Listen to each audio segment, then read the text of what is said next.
কিছু মানুষকে নিচের দিকে মাথা করে ঝুলতে দেখেন। তারা বললেন, তুমি তোমার নিজের এবং আমাদের পারত্রিক মঙ্গল সম্পাদন হেতু বংশ রক্ষা করো।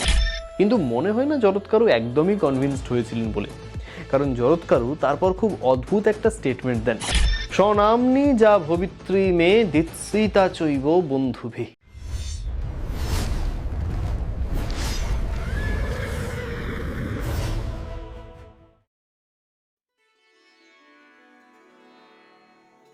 আজকে আমরা আস্তিক আখ্যান শুনব।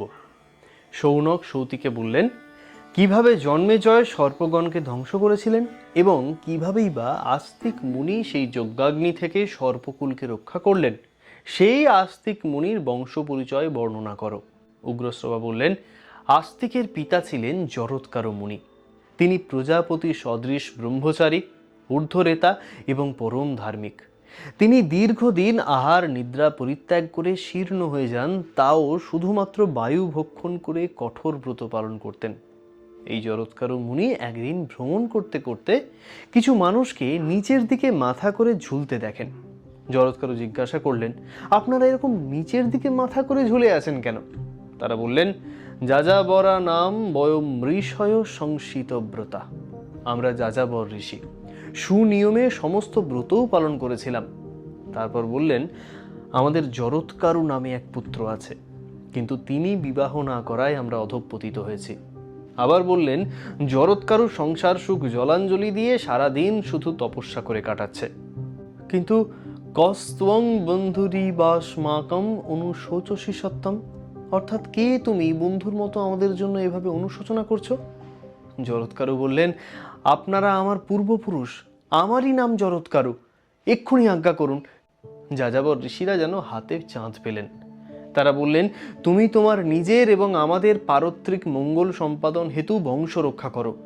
লোকে পুত্রোৎপাদন দ্বারা যেরকম সদ্গতি লাভ করেন, ধর্মাচরণ দ্বারা সেই সদ্গতি লাভ করতে পারেন না। সুতরাং আমাদের কথা ভেবে তুমি বিয়ে করে সন্তানের জন্ম দাও। মানে কনভিন্স করার চেষ্টা করলেন যতটা সম্ভব, কিন্তু মনে হয় না জরৎকারু একদমই কনভিন্সড হয়েছিলেন বলে, কারণ জরৎকারু তারপর খুব অদ্ভুত একটা স্টেটমেন্ট দেন। তিনি বললেন, আমি সম্ভোগের কারণে বিবাহ করব না, শুধুমাত্র আপনাদের হিত সাধনেই বিবাহ করতে সম্মত হলাম। এই পর্যন্ত বলে থামতে পারতেন, কিন্তু না, শর্তাবলী প্রযোজ্য। কি বললেন? স্বনাম্নি যা ভবিত্রী মে দিৎসিতা চৈব বন্ধুভি।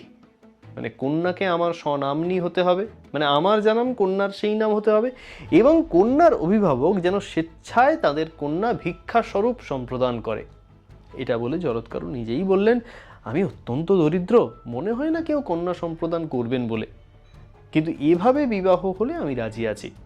এরকম স্ত্রীর গর্ভে সন্তান উৎপাদিত হলে আপনারা উদ্ধার হইবেন এবং অক্ষয় স্বর্গ লাভ করবেন। এই বলে তিনি সমস্ত পৃথিবী ঘুরলেন, কিন্তু কেউ তাকে কন্যা সম্প্রদান করলেন না। তখন একদিন বনে প্রবেশ করে উচ্চস্বরে, কেহ কন্যাদান করিবেন কি? এইভাবে তিনি 3 বার কন্যা ভিক্ষা করলেন। চুক্রশ কন্যা ভিক্ষার্থী তিস্র বাচ শনৈরিব। সেই স্বর গিয়ে পৌঁছল নাগরাজ বাসুকীর কানে। তিনি তখন তার ভগিনীকে নিয়ে এলেন এবং সম্প্রদান করতে চাইলেন। জরৎকারু ভাবলেন, এই কন্যার নাম নিশ্চয়ই অন্য কিছু হবে। তবুও বাসুকীকে জিজ্ঞাসা করলেন, আপনার ভগিনীর নাম কি? বাসুকী বললেন, এর নাম জরৎকারু। ব্যাস, হয়ে গেল স্বনাম্নি। বাসুকী তার ভগিনীকে সম্প্রদান করলেন এবং জরৎকারুও বিধিপূর্বক তাকে গ্রহণ করলেন। এরপর উগ্রশ্রবা বললেন, সর্পগণ পূর্বেই তাদের মায়ের কাছে এরকম অভিশাপ পেয়েছিলেন যে তারা জন্মেজয়ের সর্পযজ্ঞে দগ্ধ হবে। তাই বাসুকী নাগ জরৎকারুর মতো মহাত্মার সঙ্গে সম্পর্ক স্থাপন করলেন। পরবর্তী পর্বে সে কথা বিস্তারিত বলবো। মহাভারত হলো রাজনীতির আকর। যথাসময়ে জরৎকারুর ঔরসে আস্তিক নামে এক মহা তপস্বী ঋষি জন্মগ্রহণ করেন। আস্তিক মাতৃকুল এবং পিতৃকুল উভয় কুলের দায়ভার গ্রহণ করেন। যেহেতু মাতৃকুল সর্পবংশ, তাই যখন জন্মেজয় সর্পযজ্ঞে সর্পকুল বিনষ্ট করছেন, তখন তিনি তাদের যজ্ঞাগ্নি থেকে রক্ষা করেন। আজ এই পর্যন্তই। দেখা হচ্ছে আবার পরের সোমবার গরুড়ের জন্মকাহিনী নিয়ে, ঠিক রাত্রি 8টায়। ততদিন খুব ভালো থাকবেন, সুস্থ থাকবেন। হরে কৃষ্ণ। তেজসা বপুষা চৈব বিক্রমেণাধিকৌ চ তৌ, অর্থাৎ আমার দুটো পুত্র হোক, কিন্তু তারা যেন কদ্রুর পুত্রের থেকে অধিক বলবান হয়, তেজে, আকৃতিতে এবং বিক্রমেও অধিক হয়।